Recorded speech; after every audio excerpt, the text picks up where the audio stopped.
কাজ পুরোপুরি আসলে ছেড়ে দেই নাই, আমি একটু ব্রেক নিয়েছি। হাজার হাজার কাজ করা থেকে ব্যাচেলার পয়েন্টের মতো একটা কাজ করলে আসলে আর কিছু লাগে না। আমি আসলে লাক্স চ্যানেলে সুপারস্টার থেকে আমার শুরু। নায়করাই মোস্টলি চুজ করে যে আমি ওর সাথে কাজ করি। ভালোবাসার জন্য কোনো নির্দিষ্ট দিন লাগে না। অনেক দিন পর হচ্ছে লাইট ক্যামেরার সামনে আমি অলমোস্ট 1 বছর শুটিং করিনি। যেহেতু অ্যাওয়ার্ড ফাংশন নমিনেশন পেয়েছি, সো সেই দিক থেকে অনেক ভালো লাগছে। এটা একটা চ্যানেলের একটা নাটক, এইটার জন্য নমিনেশন পেয়েছে। এটা নাটক, আল্লাহর অশেষ রহমত যে মানুষ আমাকে কাজ না করলেও মনে রাখে।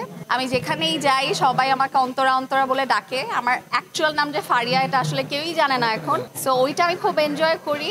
কাজ পুরোপুরি আসলে ছেড়ে দেই নাই, আমি একটু ব্রেক নিয়েছি। আমার ইচ্ছা আছে এই বছরটায় খুব ভালো একটা নিউজ দিয়ে তারপর কাজ শুরু করব। এটা আসলে সবাই যেখানেই যাই সবার একটাই প্রশ্ন যে আপু 5 কবে আসবে, সিজন 5 কবে আসবে। সবাই চাচ্ছে যে এই বছর অ্যাটলিস্ট আসুক ব্যাচেলার পয়েন্ট। আমিও চাই, কারণ হাজার হাজার কাজ করা থেকে ব্যাচেলার পয়েন্টের মতো একটা কাজ করলে আসলে আর কিছু লাগে না, যেটা আমি বিলিভ করি। যে আমি আসলে লাক্স চ্যানেলে সুপারস্টার থেকে আমার শুরু। আমার মনে হয়েছে আমি হাজার হাজার যতই কাজ করি না কেন, এক ব্যাচেলার পয়েন্টে কিন্তু আমাকে মানুষ চিনছে। একটা ব্যাচেলার পয়েন্টই আসলে এনাফ। এটাই আসলে একজন অ্যাক্ট্রেসের সার্থকতা, যখন তাকে হচ্ছে মানুষ তার ক্যারেক্টারের নামে চিনে, ওই বিশ্বাসযোগ্যতাটা সে অর্জন করে যে ওই ক্যারেক্টারটাই উনি। আমি ফেসবুকে কোনো কিছু পোস্ট করলে মানুষ বলে শুভ ভাই কিন্তু দেখলে মাইন্ড করবে, মানে দে ডু বিলিভ যে অ্যাকচুয়ালি শুভকে আমি ডেট করি।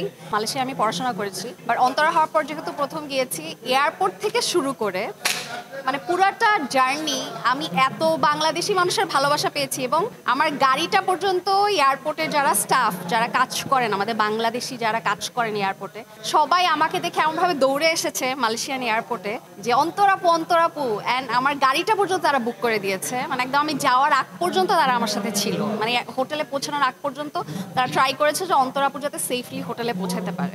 একজন নায়কের একটা নির্দিষ্ট কমফোর্ট জোন থাকে, যে আমি এই নায়িকাটার সাথে কাজ করে আমার ভালো লাগে। এটা এমন না যে তার সাথে ব্যক্তিগত সম্পর্ক থাকতে হবে। অ্যাক্টিংটা তো নির্ভর করে তোমার পাশে যে কো অ্যাক্টর সে কেমন অ্যাক্টিং করছে। তো যখন দেখে যে ওর সাথে আমার অ্যাক্টিং করতে সুবিধা হচ্ছে, ভালো লাগছে, নায়করাই মোস্টলি চুজ করে যে আমি ওর সাথে কাজ করি।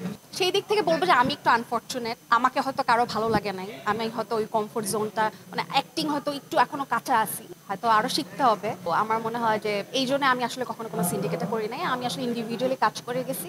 যে ডাকছে আমাকে, আমার মনে হয়েছে যে কাজটা আমি করার যোগ্য বা আমাকে মনে করছে যোগ্য, ওই হিসেবে আসলে কাজটা হয়েছে। ভাই ওটিটি তো আমাকে পাত্তাই দেয় না, আপনারা কিছু বলেন। আমরা তো কাজ করি, আমরা কাজ করে খাই।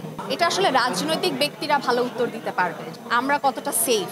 এই জিনিসগুলো যদি আসলেই একটা জায়গায় পৌঁছে যায় যে এই ওপেনিংগুলো করতে দেওয়া যাবে না, বা হয়তো রাজনৈতিক দিক থেকে ওদের মনে হচ্ছে যে সমাজের জন্য খারাপ, ওনারাই আসলে ভালো বুঝতে পারবেন। আমার কাছে প্রতিদিনই ভালোবাসা দিবস। আপনি যদি রাইট পার্টনারটার সাথে থাকেন, আপনার পার্টনার যদি সঠিক হয়, তাহলে আমার কাছে মনে হয় ভালোবাসার জন্য কোনো নির্দিষ্ট দিন লাগে না। বাট যদিও আমরা 14 ফেব্রুয়ারি সেলিব্রেট করি, খুবই মিষ্টি একটা দিন।